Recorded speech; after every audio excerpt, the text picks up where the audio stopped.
It is the judgment of the committee that cigarette smoking contributes substantially to mortality from certain specific diseases and to the overall death rate. The taste is great in the filter. In January 1964, the Surgeon General published a comprehensive report linking cigarette smoke with cancer and other deadly diseases. Yet it would take decades before the public accepted the true dangers of smoking. Did you say I'll feel better smoking, Philip Morris? Yes, you'll feel better. How did the tobacco companies manage to lie to the public in the face of all the scientific evidence? They realized that the science didn't need to be disproven. It was enough to create doubt in the minds of the public to keep them from recognizing the truth. Tens of thousands of doctors in all branches of medicine, in all parts of the country, were asked that question. What cigarette do you smoke, doctor? The brand named most was Camel. The cigarette companies sought to reassure the public that their product wasn't dangerous. That is wonderful. Even though it was, and they knew it to be so at the time. The medical specialist stated that the ears, nose, throat, and accessory organs of all participating subjects examined by me were not adversely affected in the 6 months period by smoking the cigarettes provided. Where did this fake science come from?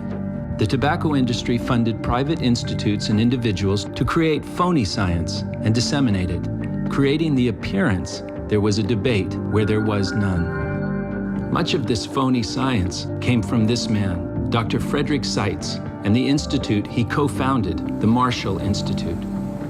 Their principal strategy was to defend the products by insisting the science was unsettled, and therefore it was premature for the government to act. The Marshall Institute used this same strategy to campaign against the dangers of acid rain, ozone depletion, and DDT. Used right, it is absolutely harmless to humans and animals.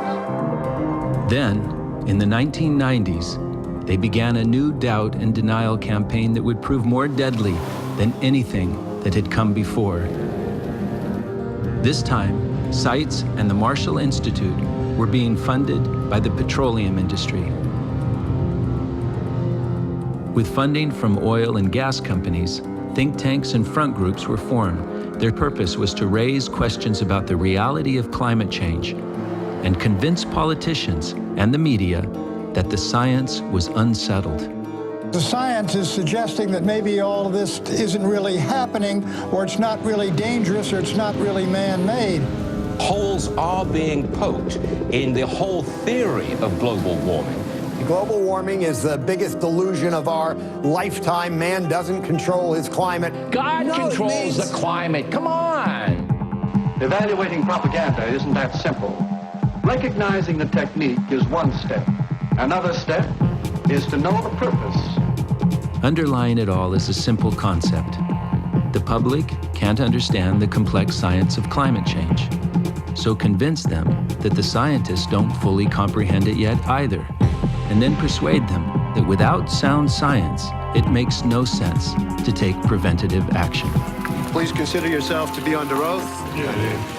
Let me begin my questioning on the matter of whether or not nicotine is addictive.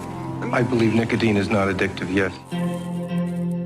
Carbon dioxide is not a harmful gas. And the more CO2 that's in the atmosphere, the better plants grow. There is a theological debate that this is a carbon-starved planet. You believe nicotine is not addictive? I believe that nicotine is not addictive. And that the Earth is actually cooling now. Turns out the planet may be cooling. The globe hadn't warmed in the last decade. The science is wrong. The economics is wrong. None of this snake oil science stuff that is based on this global warming, Gore-Gate stuff. There are a substantial number of scientists who have manipulated data. Forget about all that global warming. I don't believe climate change is real. Do I believe scientists? No! I'm confused. How can you know what to believe when there's so much propaganda? The truth can only remain hidden for so long. In reality, there is no remaining reasonable doubt about man's influence on climate change. This time, it is not the lives of millions at stake, but billions. And I too believe that nicotine is not addictive.